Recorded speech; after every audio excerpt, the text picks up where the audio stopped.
This is Karen with newclevelandradio.net, and it is time for What in the World with Paul Seaburn and his sidekick, John Donalo. And for those of you who are listening, you're listening in the future because Zoom won't let us go live. Oh, it's so close to Halloween. It's too bad we don't have a witch or a Wiccan or somebody on our in our list. I know we do. Okay, so maybe I should say, will one of you please send us a spell or something to help us get Zoom back under our control? We don't care about anybody else, but get it under our control. There you That are. would be nice. That All would right. really, because we do have some people who like to listen to us live. But we send our apologies from the past to the future for those of you that are disappointed that we're not live, but you're listening to us anyway. Thanks for listening, and thanks to all of you for listening to What in the World, everybody's favorite weird news show. Real news, sometimes strange, always funny. That's our motto. I'm your host, Paul Sieber, and I am the editor and head writer at mysteriousuniverse.org. Also, the author of What Would You Say to a Naked Space Alien? Find out all about that and me at www.paulseaburn.com. All these different addresses and emails and all that kind of stuff. We never used to have to do that in the old days. It was No. just hi. But anyways, thanks for putting up with that. The first voice you heard in your ear is Karen Hale, our producer, our media mogul at newclevelandradio.net, which is our platform. Go there, find out how to download us. Go to all the major podcast providers, Spotify, et cetera, et cetera. You can find us there. Go to YouTube. We've got we always include photos with our stories, so it's always fun to listen and watch as well on YouTube. The See, we did that. If you when on any of those platforms, please follow us, like us, do all those good things so that we know you're out there. That it really helps us in keeping track of how many listeners we have, and also it eventually it helps us make a little bit of money based on the number of people we have listening and following. So by all means, please do that for us, and we really do appreciate it. Karen has a bunch of podcasts on, excuse me, newclevelandradio.net. Besides What in the World, please check them out. And also check out her coaching services. Yes, I can. Coaching with Karen, also our sponsor. If you need coaching services, check and see if she can provide them for you. She has a wide array of services available. So let's see. In your other ear, coming up soon is my old buddy John Donalo, our other co-host, the host of What in the World of Sports with John Donalo, my old buddy, my old fraternity brother. How you doing, John? Hey, Paul and Karen, I'm doing pretty well today. It's been a nice day in Cleveland. It's high 70s and no rain, and so it's a good day. And we have actually a number of sports teams to recognize. So we're going to do this real Right, quick. yes. First of all, the Cleveland Browns, who had an impressive 29-24 win over the Baltimore Ravens on Sunday, just got the town excited and energized once again. You bet. Go Browns. Go Yep, Browns. go But not to be Browns. outdone are the Cleveland Cavaliers, who have had an outstanding start to their season, an outstanding win on the road last night with against the New York Knicks. So things are looking up for them. And They lastly, are 4-0, 4-0, or no, undefeated. they are. And Yeah, how about? lastly, I'm sorry, Paul, go ahead. Oh, that's all. I the 4-0. And lastly, the Michigan Wolverines, who were able to outlast the Michigan State Spartans on Saturday.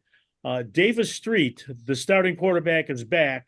So the Big Ten season by no means has been decided by any team. So stay tuned, everyone. Okay. Okay. Thank Okay. you. Go Wolverines. There, I said it. All right. Oh, Karen, we've got him converted here. I He's think going to come over so. he's going to come over to the Wolverine side. Yeah, go Wolverines. Okay.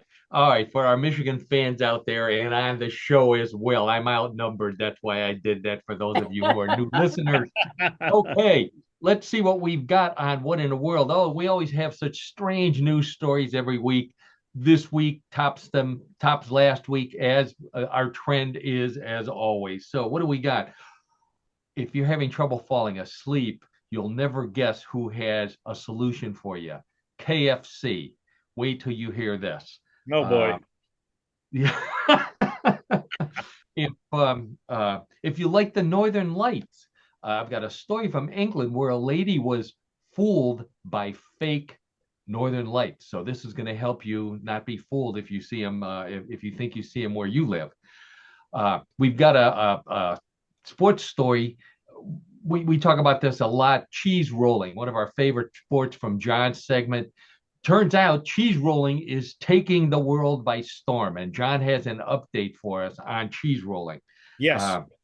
A sushi dish that even fish think is way over the top. So, we love the food story. So find out about this weird sushi dish, a wiggly reason to avoid street food and, those taco trucks and all those things. This poor guy tried one, and you're going to find out what happened to him. Where it pays to be a pumpkin head. This is today. I know you may be listening to us in the future. For us in the past, it's 2 days before Halloween. So we're still talking about Halloween. We haven't gorged on our candy yet, like you may have already. So we've got a pumpkin story for you. Plus, we got some more odd news. We've got some sports and trivia.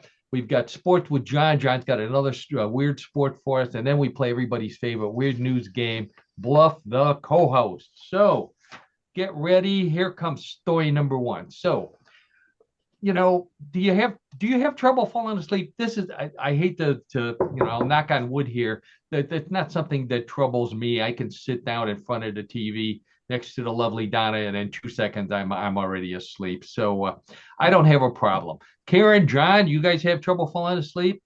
Not really. If I'm tired and I get to that point, yeah, I can sleep. So yeah, that's not a problem. This is a story for you, Karen, and for those of you out there. Sometimes some of the stories that we have on What in the World, if you're still thinking about them at night, they may keep you awake too. Yes.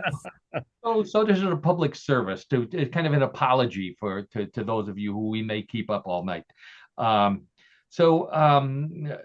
You've heard of white noise. White noise is one of those things that they recommend, these white noise machines.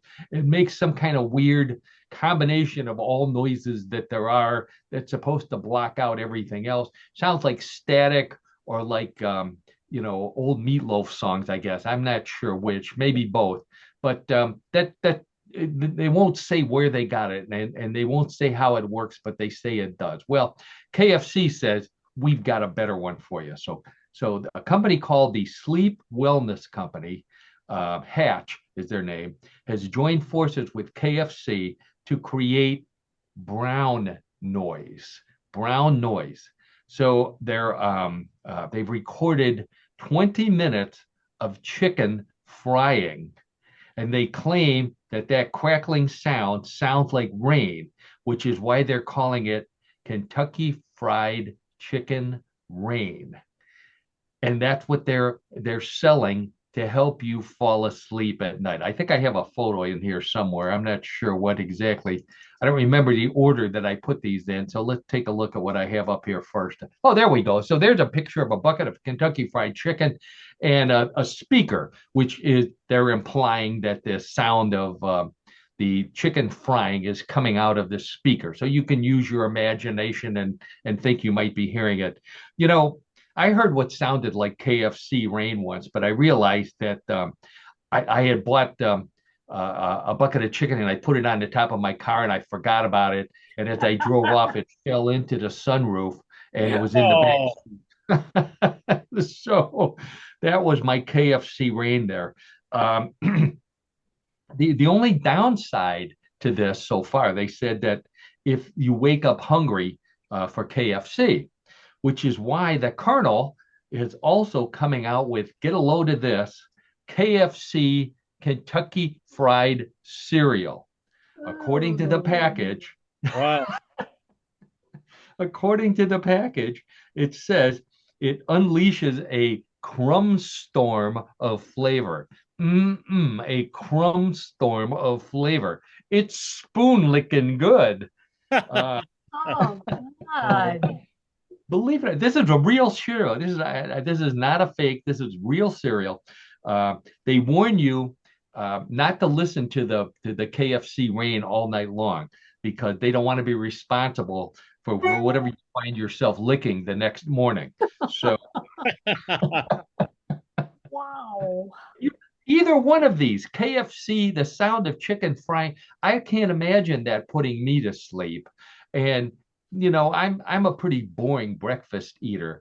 Oatmeal or some yogurt is good enough for me. Kentucky chicken that tastes like Kentucky Fried Chicken or cereal that tastes like Kentucky Fried Chicken doesn't doesn't float my boat, as No. the kids say. John, Karen,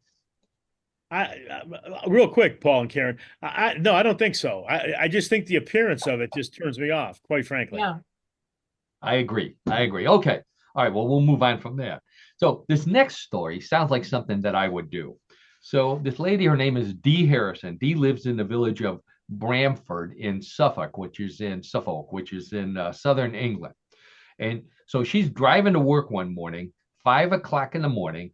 She says she sees a red glow in the sky that she swears is the northern lights, the aurora borealis. And for those of you who are watching, there's a photo of it, and it looks like the aurora borealis based on pictures that I've seen of the northern lights. So I would believe, I would certainly pull over and take a look at that and think that that's what it was. So she wanted to make sure. So first she checked to see that her engine wasn't on fire, and that's where the red light was. That wasn't it. So she pulled over. She got her phone out. She took a couple nice pictures of it, and she put them up on social media, which is what everybody does. That's what you do nowadays. And she said, these is an example of the northern lights over Suffolk, England. Oh, did she get the negative comment that you don't know what you're talking about? There were no northern lights that night. That's not the aurora borealis. Um, you you would not believe what this is. Turns out this is lights from a tomato plant, a tomato growing like a greenhouse, a giant greenhouse complex, and they use red LEDs to help the tomatoes grow faster. Wow. So, yeah, yeah. So the poor lady, she had to take it down.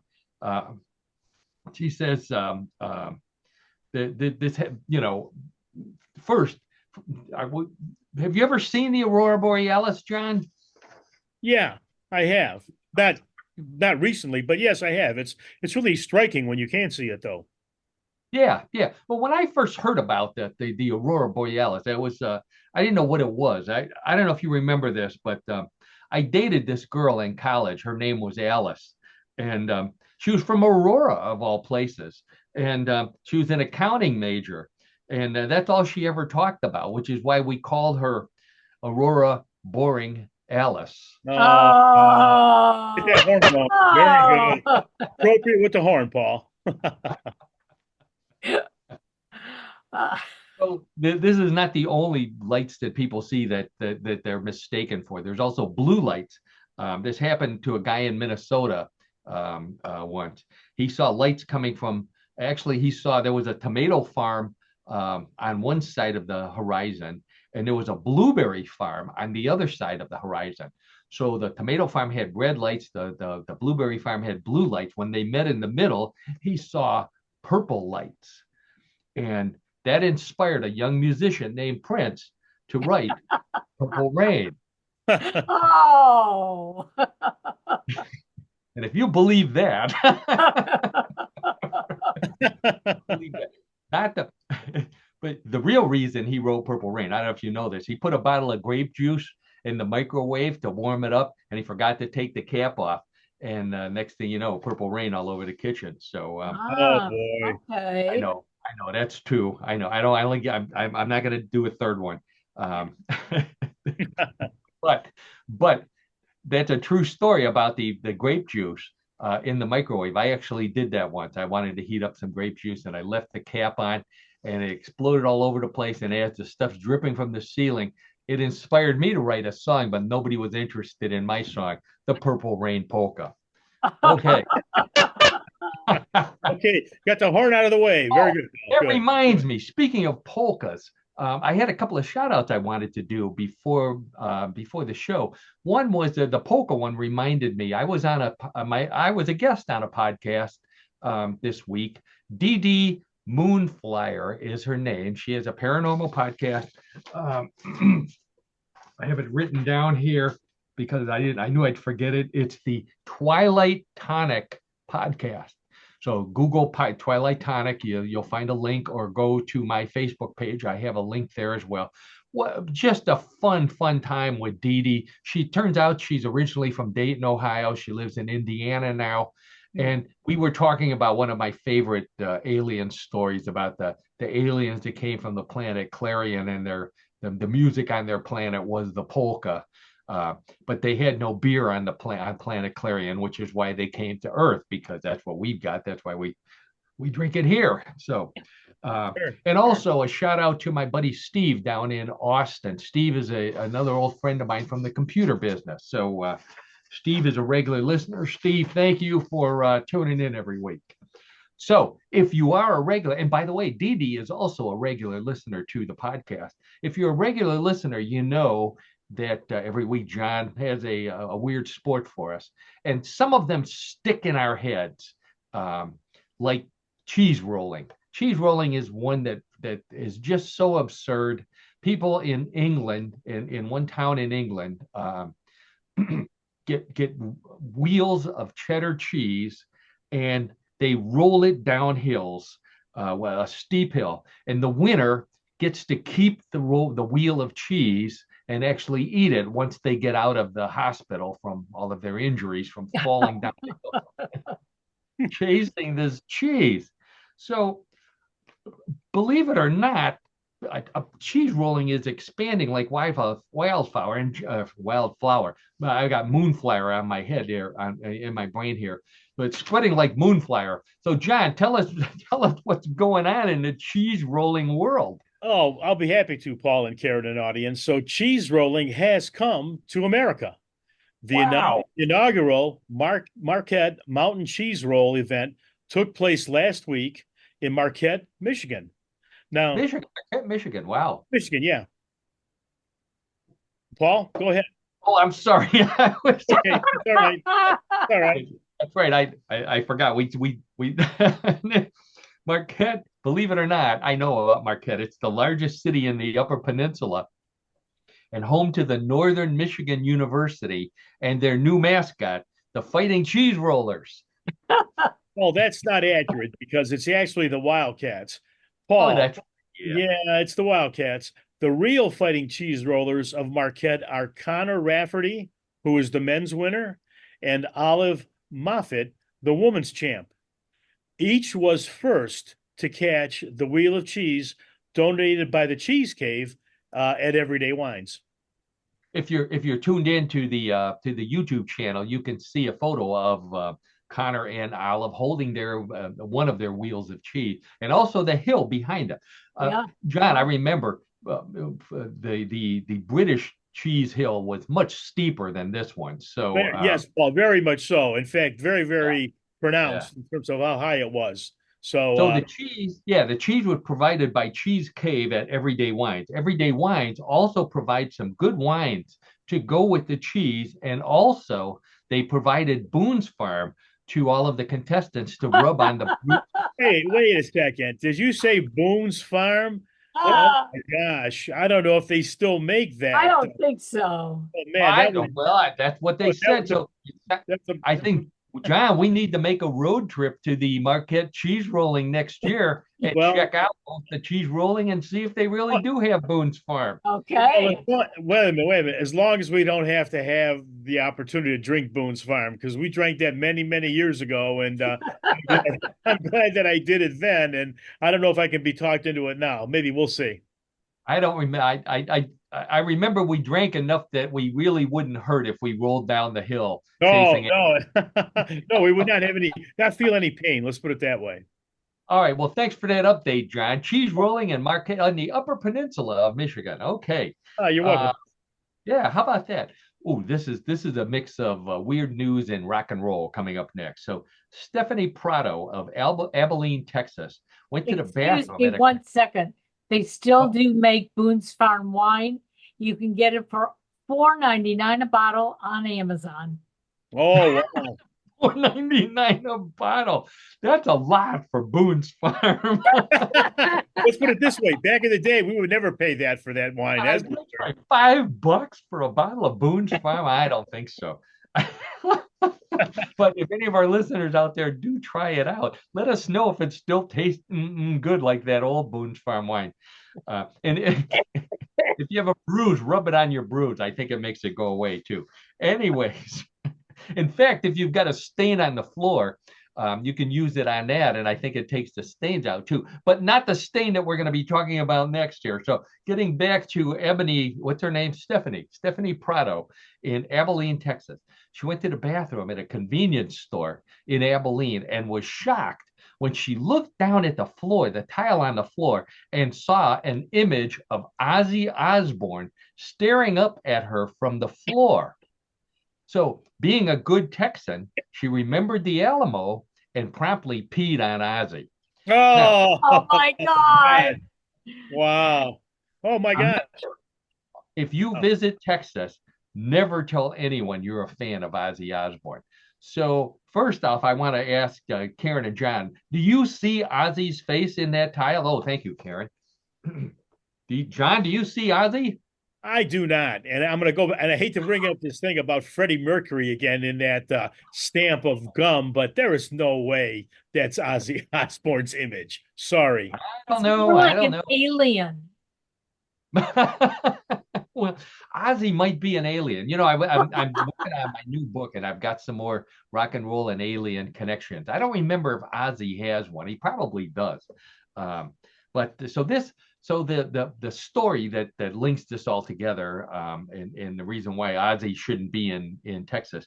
On February 19th, 1982, Ozzy Osbourne was getting ready to perform a concert in San Antonio, Texas. And it's in the afternoon. He's already drunk. He's wearing a dress, which was owned by his future wife, Sharon. She was not Sharon Osbourne at the time, but she hid all of his clothes, and he wanted to go out and get some more Boone's Farm, apparently.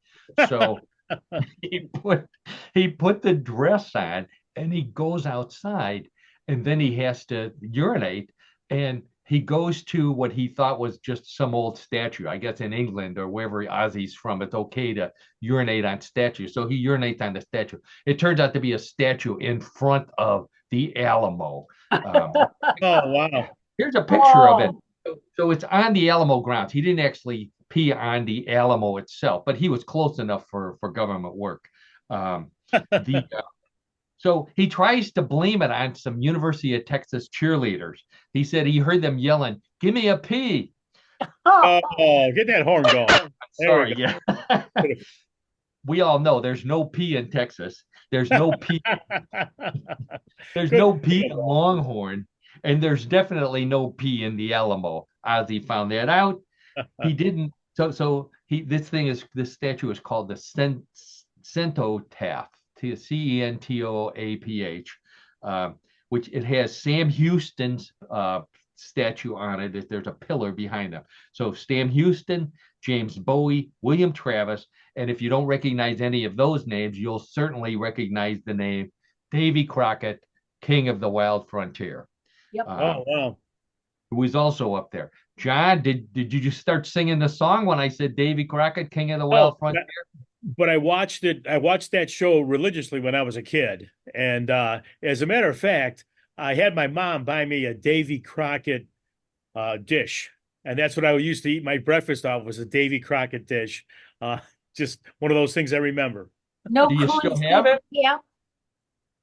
Yeah, the coonskin hat was, in the image or whatever it was. But yeah, sure. I believe I had the spoon. I don't think I have the spoon anymore, a Davy Crockett spoon. So John had the I didn't get the hat, but John, do you still have the bowl in your closet over there with the? I'm going to say right now we have not secured it. I mean, I've got things going back 30 and 40 years we're going through right now, but I'll keep you folks posted, let you know if I do find that. But a few more years. Okay, so John, So you say you watched it. You watched all the episodes. So I've got some trivia questions for you. Okay. Who played Davy Crockett? Fess Parker? Fess Parker, that's right. Who played Davy Crockett's best friend on the show? Oh, I see an image of him, but I couldn't give you his name. I'm sorry. Karen? I don't remember. Yeah. Buddy Ebsen. Really? Young Buddy Ebsen was his sidekick. Believe it or not, John, there were only 5 episodes ever recorded of Davy Crockett. 5 1-hour episodes. It was a special. Yeah. I didn't believe that either. I thought I watched it for years and years as a kid. There were only. Oh yeah, definitely. Wow. Okay. Because in the last one, it was the Alamo. So what I mean, he died at the Alamo. So what I mean, unless it's a paranormal show and he comes back as a ghost or right. Wow. So in the song, we all know the first verse.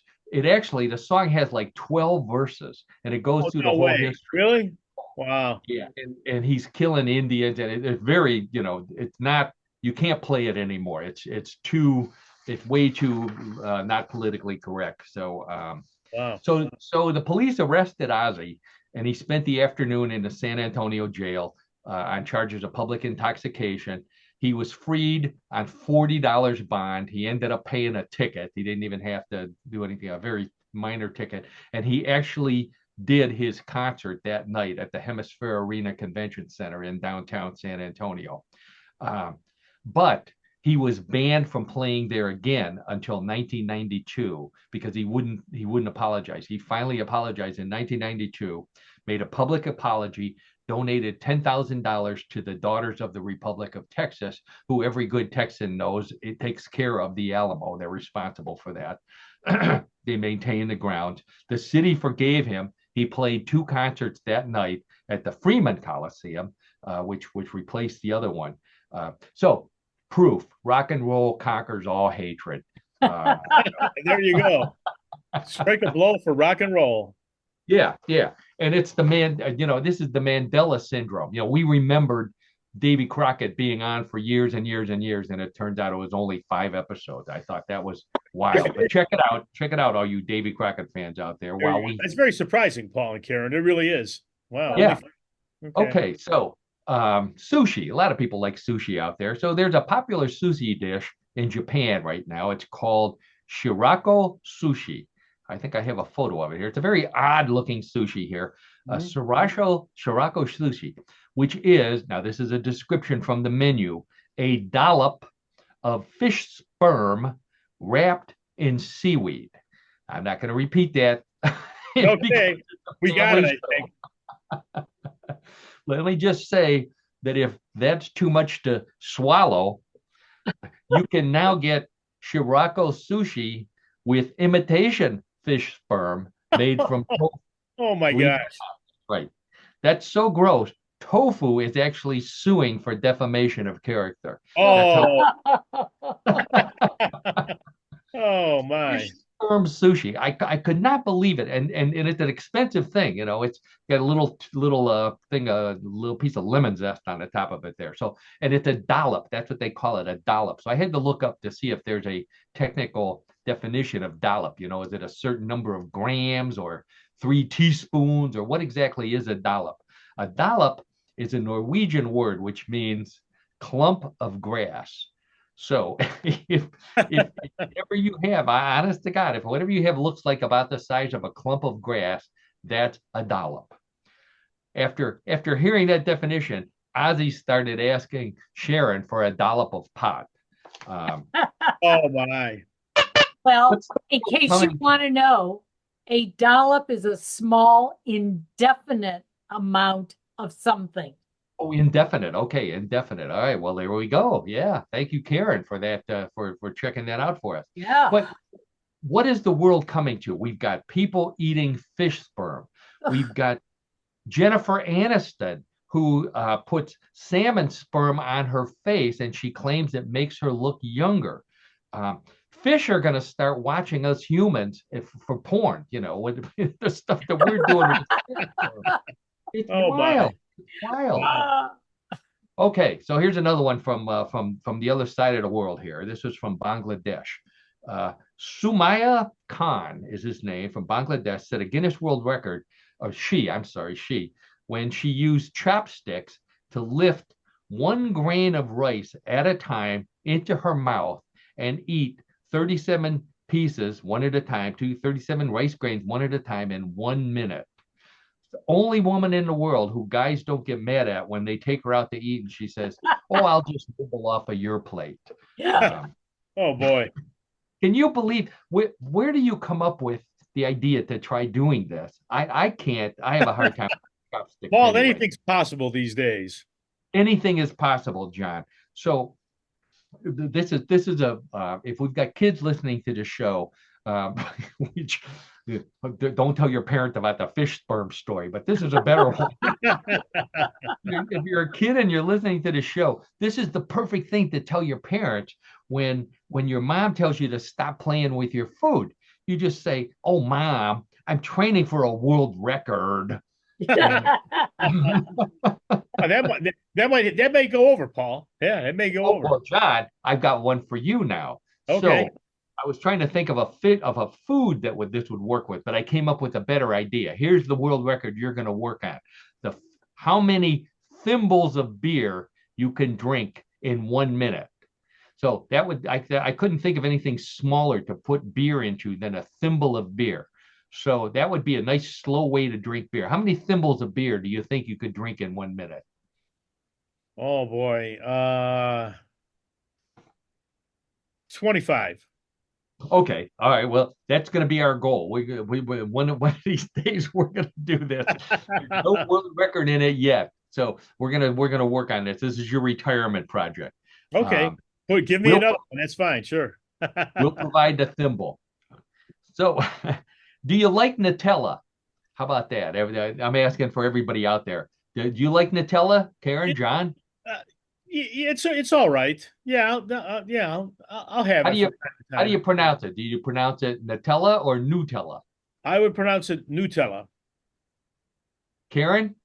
I've never had it. No desire. Really? Yeah. Okay. Well, it's a hazelnut cocoa spread, kind of looks like peanut butter. In the UK, they pronounce it Nutella, and most people in the United States go for more the Nutella pronunciation.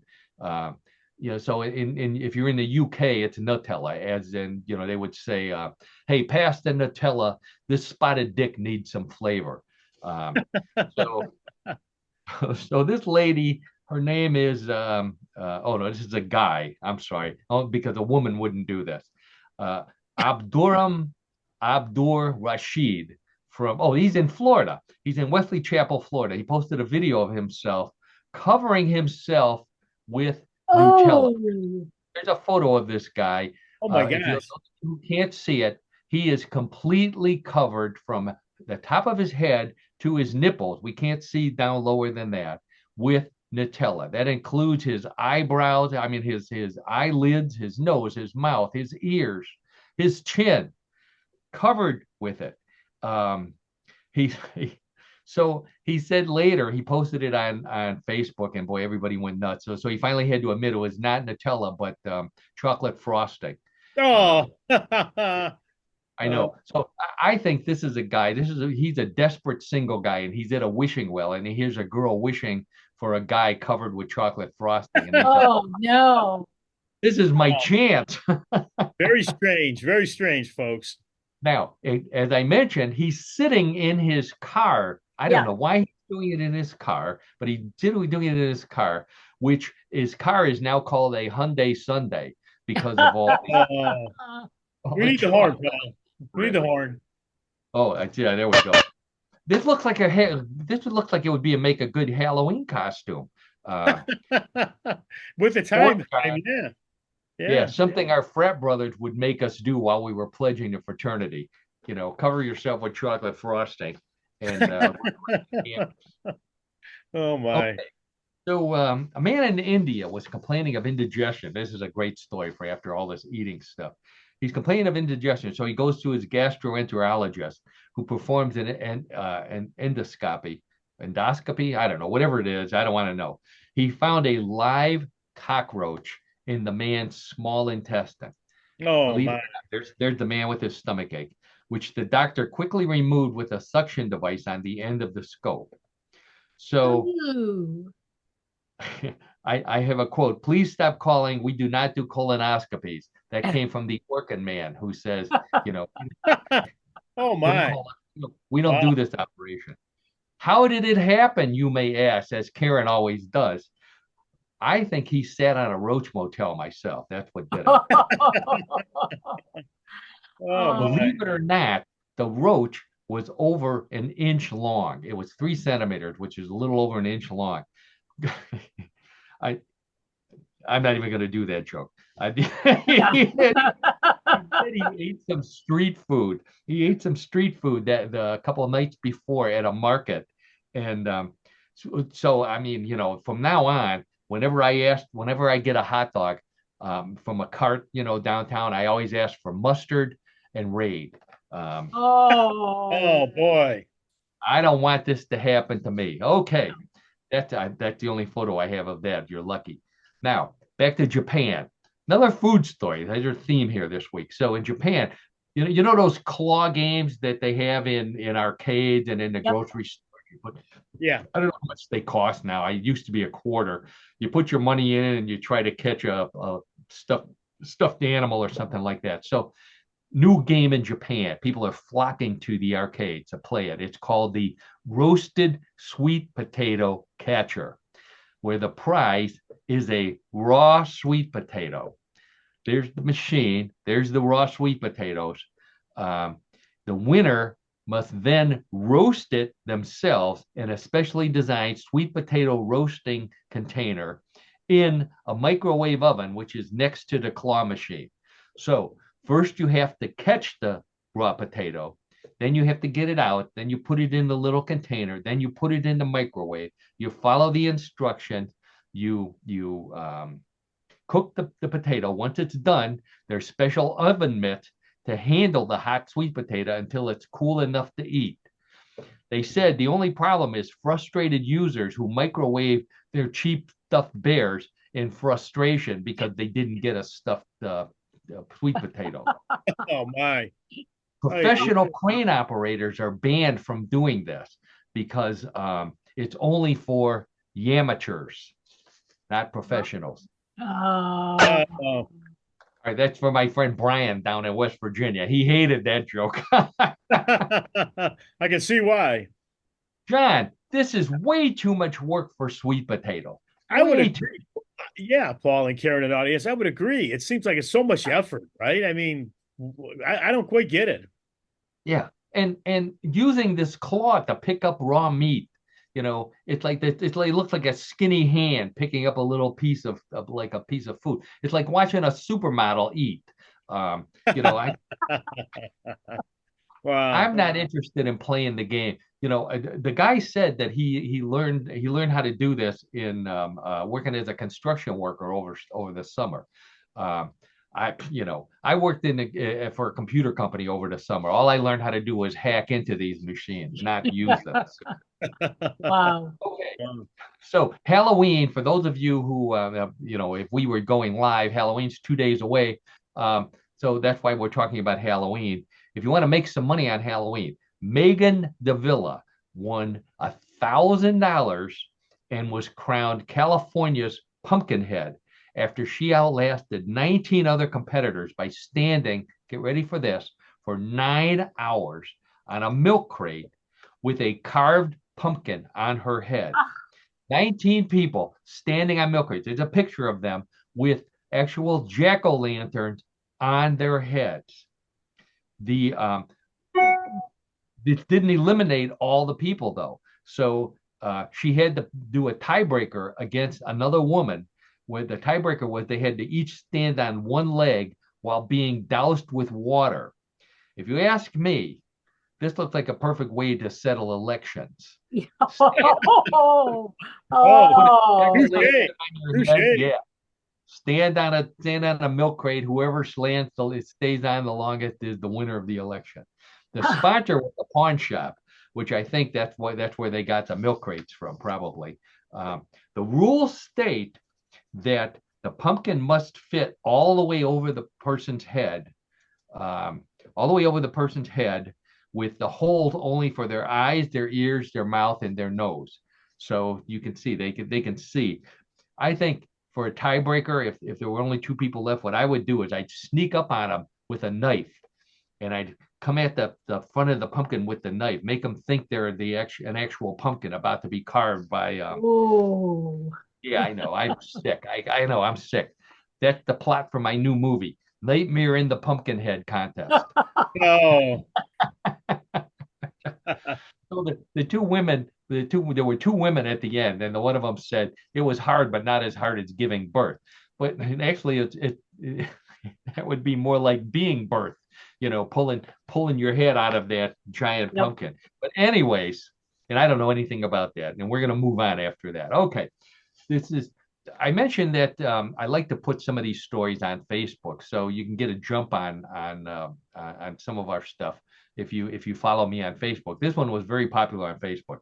So Sobayashi Oyama, he calls himself Japan's instant ramen king because he has eaten instant ramen noodles at least once a day for over 30 years, totaling well over 10,000 cups of ramen in his lifetime. There's a picture of Oyama slurping up a cup of ramen noodles right there. He's never been able to hold down a job, though, because he keeps getting distracted by the ding of the microwave timer, which means his ramen noodles are done. He's 65 years old, but his doctor says he still has the inhaling slurping ability of a college student. So 30 years later, he can still suck down those noodles just like when he was in college. oh, it's like anything else, I guess, right? I guess if practice makes perfect, John. Yeah, They right. say ramen noodles in Japan are much better than the ramen noodles in the United States, which, I mean, that's a pretty low bar. I'd say so. I mean, last time I ate ramen noodles, they reminded me of salty wet yarn. Oh, Now, why do I know what salty wet yarn tastes like? You'll have to tune into another show when we talk about it. hey. So believe it or not, this guy says he woke up to instant noodle love the first time he tasted ramen noodles while attending college. He went to Tokyo's Gunma University. So now believe it or not, he's a professional noodle critic. That's what he does. He goes around to restaurants and he tastes noodles, and then he writes articles, either giving them a thumbs up or a thumbs down or whatever two chopsticks up. I don't know what you give them. John, this sounds like a retirement job for you, professional ramen noodle critic, or maybe spaghetti. I tell you, Paul and Karen audience, I'm not feeling this one. I really don't think I'd like to do that. No, don't like ramen noodles that much, huh? Okay. No. All right. So this one just came up this week. A lot of discussion. Not so many people liking it or laughing, but a lot of discussion on this topic. So Walmart, you've heard of these tiny homes, people living in these tiny little boxes that they're calling houses. They look like real houses. They actually have all of the things that a house has, but they're so tiny, they're the size of a car or a shed or something. So Walmart just announced that they're selling their own line of tiny homes. They're 19 by 20 feet. They call it a tiny house, and they're selling it for only $15,900. Not a bad deal for a house. The tiny home, they say, has space for a bedroom, a living room, a bathroom, a dining room, and a kitchen. But it comes unfurnished and without appliances. Now, first off, if you can fit into a tiny home, I don't think you need a kitchen because you don't do much eating in order to fit in this thing. This house is so small, John. Some people complain it brings back memories of being stuffed in a high school locker. I get that. I get that. Now, you can only order it online, which, so I send my deepest sympathy to all the UPS drivers out there who have to deliver these things. And you don't deliver it to somebody's house, you deliver it to an empty lot. How do you even know you're at the right empty lot? And then if you're delivering a house, that means there's no house there. So that means what do they take their picture in front of? You're supposed to take your picture in front of the package and a door so that the owner knows that their package was delivered. What if there's no door to take your picture of? I spend way too much time thinking about these things, obviously. I would say you do, Paul, just to help you out. I think you are spending way too much time thinking about that. If you ask me, and you didn't, but I'm going to tell you anyways, this thing looks like you're living in a double wide porta potty. I'm sorry. Oh. In fact, if people buy this, I know where I can get some porta potties pretty cheap. Maybe we could, bungee cord them together, and start selling them as little houses, tiny houses. That'll be my retirement job, John. Okay. So, well, I wish you good luck on that. If you're going to do that, best of luck to you. okay, well, I sure hope that's the last story I have there. Yeah, I think it is. Okay. Thankfully, in a way, Paul. Don't take that in the wrong spirit. That's our weird news for this week, which means that it's time for What in the World of Sports with John Donalo. Now, John already had a sport this week, but it was an update. In John's segment, he likes to bring us a brand new sport, strange sport from around the world, something we've never heard of, something that blows our mind, something that we might want to participate in, or we might decide there's not enough money or Boone's Farm to ever convince us to participate in it. I think the sport John had this week is the latter. So, John, I got your photos lined up. Why don't you tell us what your sport is for the week? Oh, I will, Paul. Thanks for the introduction. So, our sport this week is very unique, to say the least. In fact, it's a sport that I don't think anyone I know should participate in. The name of the sport is Castell building, or the towering feats of Catalonia. Let me explain. There is a festival held in Spain where the highlight of the day is having a group of people standing on each other's shoulders, in tears, no less, in an activity that culminates in an actual human pyramid. In Spanish, the word Castell means castle, and in the Catalan dialect, it is translated as Tower of Humans. The tower is built by Castellers. Before those people listening out there, before you start thinking that you've seen this, cheerleaders doing this on the sidelines of the football game. Wait till you see the photos. There is nothing like this that the cheerleaders do. They're too smart to do something like this. I agree with you, Paul and Karen, and audience. Oh, for sure. So there is actually a goal in this sport, and that's to construct a tower as high as possible, layer by layer, with each tier of people standing on the shoulders of those below them. Now, these gravity-defying structures can range from a modest 3-tiered tower to colossal constructions up to 10 tiers high. Wow. Amazing. Now, castells are carefully engineered, with each casteller knowing exactly in which place they belong. I mean, you just don't show up and then hop on top of a friend's shoulders. That would be chaos.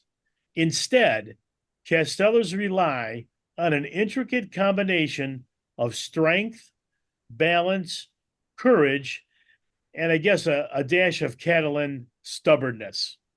You need all those. Point out, John, just for a second here. Sure. We're showing photos as John talks about this. This particular, some of them were in a courtyard. It looked like they were done outside. This particular photo is in a domed stadium, and the stands are full of people. The ground is full of people watching these fools stack themselves. These guys are 1, 2, 3, 4, 5, 6, 7 layers high. It looks like. This is obviously a big sport in, what was the name of the city again? It's in it's in a region of Spain called Catalonia. Catalonia. Yeah. Okay. Oh, continue, John. Sure, sure. So the Castel, as you may see, is built in layers, and each one has a role to be played. So we'll break it down here with a little bit of an explanation. So the base, or in Spanish, the piña, the foundation is where the biggest and strongest individuals form a solid, sometimes sweaty base. These are the unsung heroes who support the entire tower, taking the weight of all those standing above them.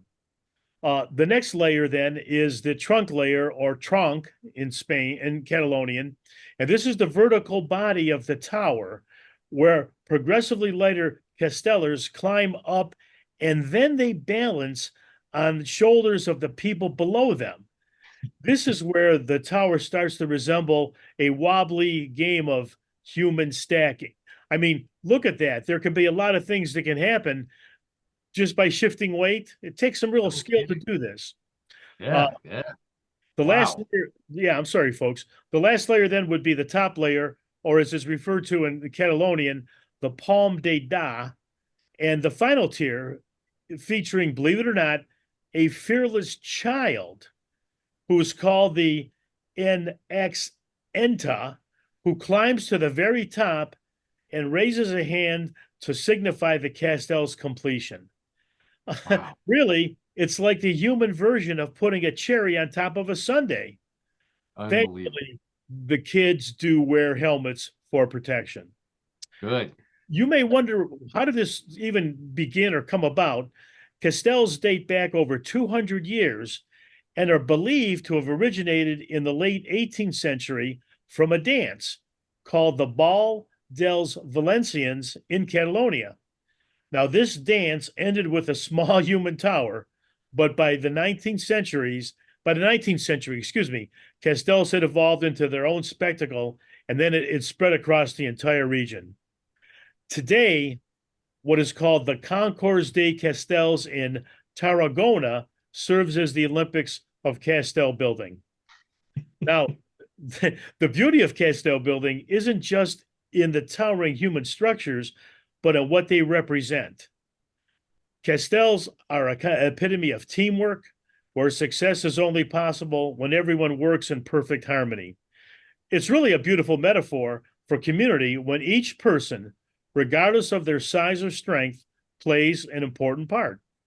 Plus, let's face it, the sheer spectacle of watching people create a skyscraper is something else. So, next time you would be in Spain or at a Catalan festival there and see a Castell rising, take a moment to appreciate the blend of strength, tradition, and really utter madness. And if you are feeling brave, maybe you will even volunteer to be part of the base. But if you do, please don't sneeze. Oh, oh. You could just imagine what would happen if that occurred, folks. Wow. I just can't This is- imagine if anybody towards the top were to tumble over. They're like a human cannonball. Oh, Yeah, no kidding, Karen. Yeah, you're talking about so if you figure let's assume each one of those people is 6 feet tall. So you've got 1, 2, 3, 4, 5, 6 times 36 feet. So 3 stories at least you're gonna fall on top of a bunch of other people. What also, sure. What also comes to mind is if someone is not capable of playing their role properly, you got to go back to this to beginning. So Yeah. you could just Yeah. imagine that. That really, I mean, it looks like these people are really foolish, but really they are skilled. They're able to carry something off like this, which is really amazing to me.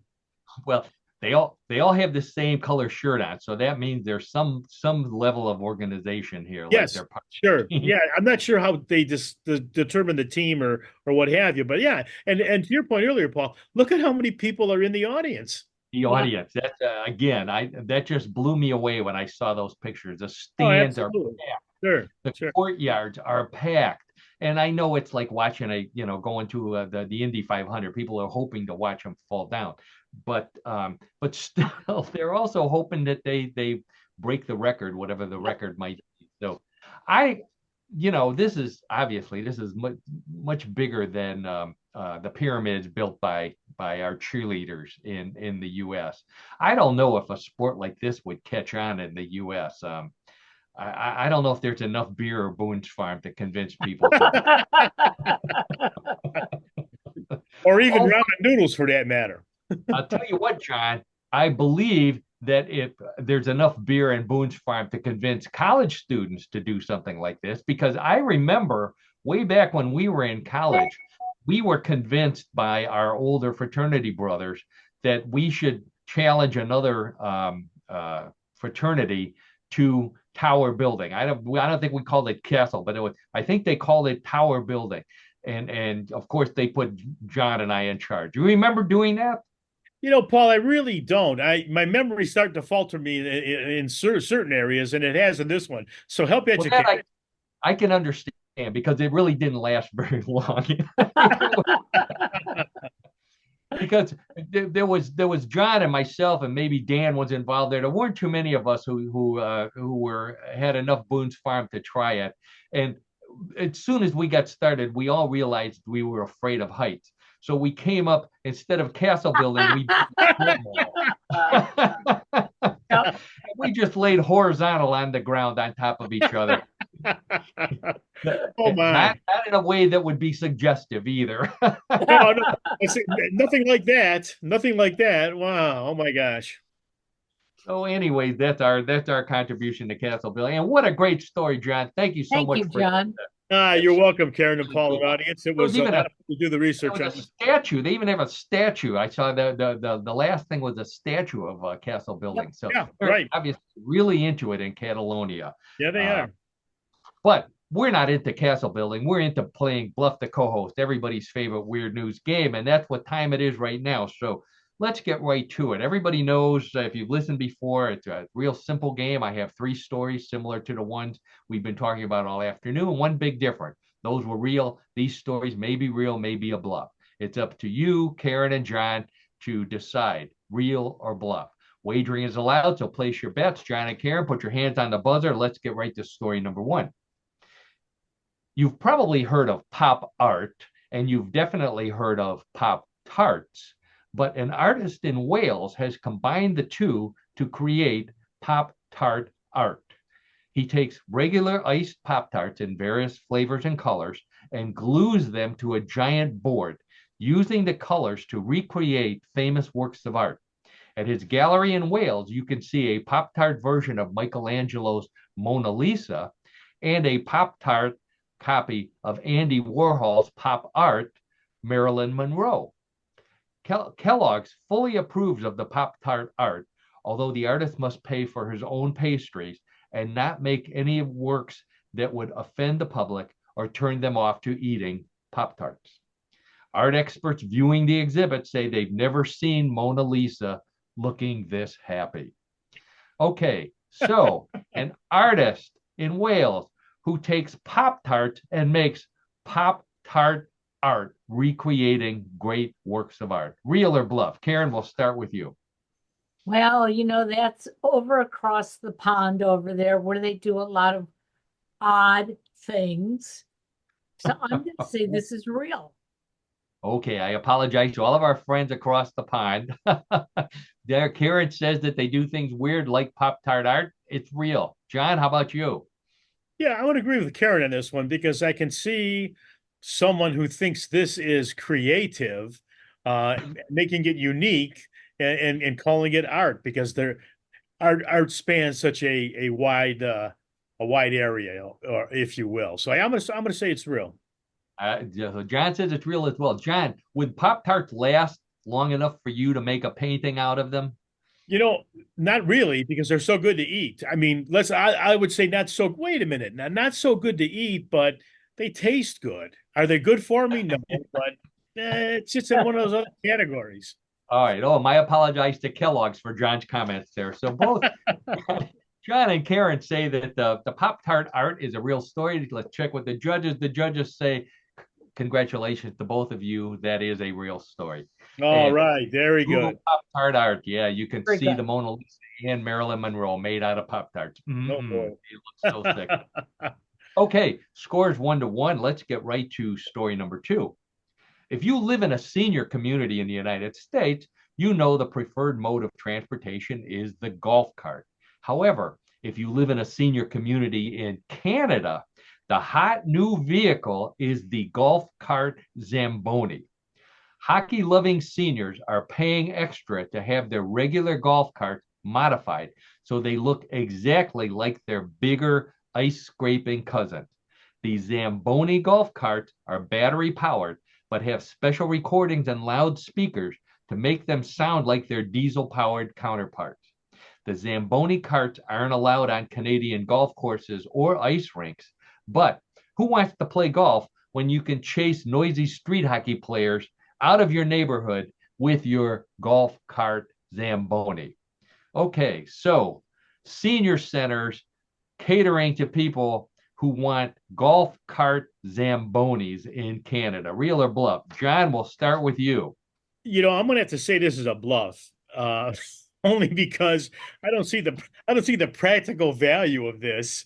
Of course, there's so many different things on this show that are not practical or logical, but I just don't think that it's real. I'm going to say it's a bluff. Okay, John says the golf cart Zambonis are a bluff. Karen, how about you?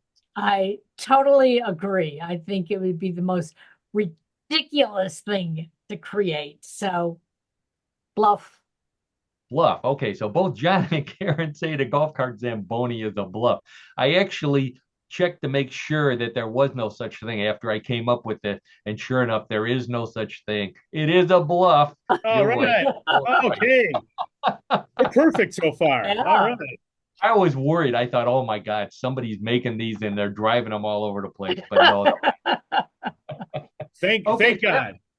this is a rare occasion that the score is tied 2-2. Karen and John both got both questions right. So that means whoever gets the third question right is the winner. If they both get it right, they're both winners. How about that? Oh, that So sounds great. let's go right to story number 3. You've heard of people suing because their hot coffee was too hot, but an airline passenger in New Jersey is suing JetBlue because her in-flight ice cream was too cold. The meal service on her overseas flight included an ice cream sandwich, which the woman expected to be soft. So she was shocked when she bit down and broke a tooth on the frozen treat. She claimed she suffered other severe bodily injuries and needed a root canal to fix her tooth. The passenger refused to accept a free flight and other compensation to settle with JetBlue out of court. So it looks like a judge in New Jersey is about to get a bad ice cream headache.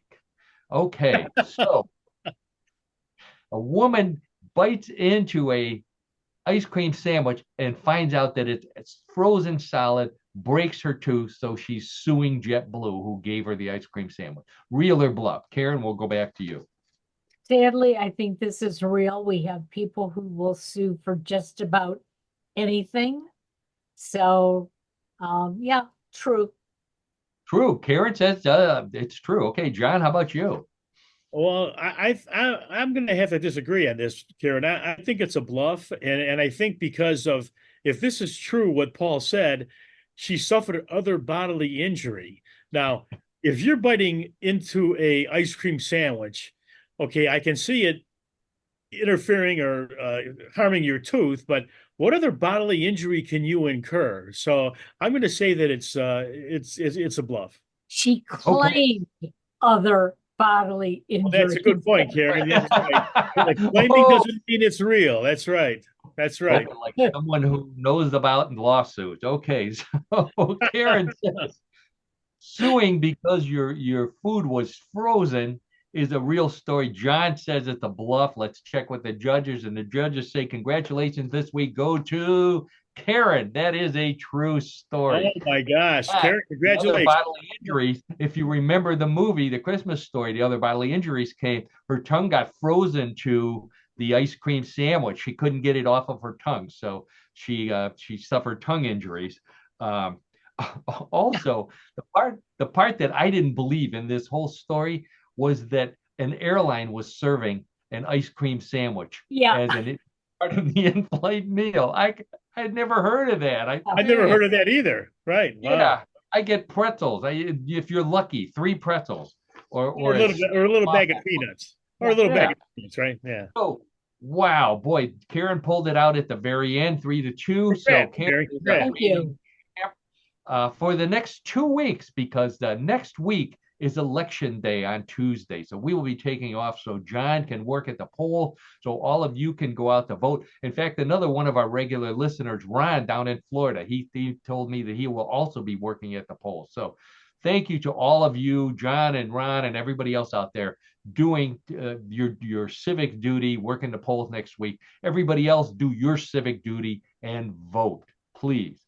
In the meantime, I want to thank Karen Hale, our media mogul at newclevelandradio.net, our producer, our co-host, all-around great person. Thanks for all you do for us. Please check out newclevelandradio.net for our podcast, all the other great podcasts. And Karen's got a ton of podcasts. I don't know how she does it. Neither do I. Karen obviously doesn't drink Boone's Farm to slow her down. Thank goodness she doesn't do that. Yep. No kidding. And also check out Yes I Can Coaching with Karen for all your coaching needs. Also, I want to thank my old pal John Dinalo for being our sports guy, our color commentator, all around good guy, puts up with all my nonsense, reminds me to honk the horn. What more can I ask for? John, good luck next week at the polls. Oh, thanks, Paul. Thanks for the kind words, and Karen. And yeah, and on a serious note, of course, make sure that everyone makes the effort to go out to vote. It's our privilege, and people should take advantage of it. That's right. That's a privilege. It really is. And again, thanks to all of you out there listening in the future. We hope you have as much fun listening to What in the World as we do putting it on. That's the reason why we do it, so that we get those comments from you when we run into you at gatherings, or send us emails, send us messages, Facebook. Karen's got an email address on newclevelandradio.net. Send me a message through paulseaburn.com. Whatever you do, please let us know, because that makes doing the show worthwhile every week. And don't worry, we will be back in 2 weeks. And guess what? It won't be daylight saving time anymore. Thank goodness we're back to normal time. So I don't like the normal time. I like daylight saving. Oh, okay. All right. Oh boy, I don't want to start another controversy here. I think it's time for us to go. So go Browns, go Cavs, go Buckeyes, go Wolverines, go everybody. See you next in 2 weeks. Have a good week, everyone. Bye-bye. Bye now.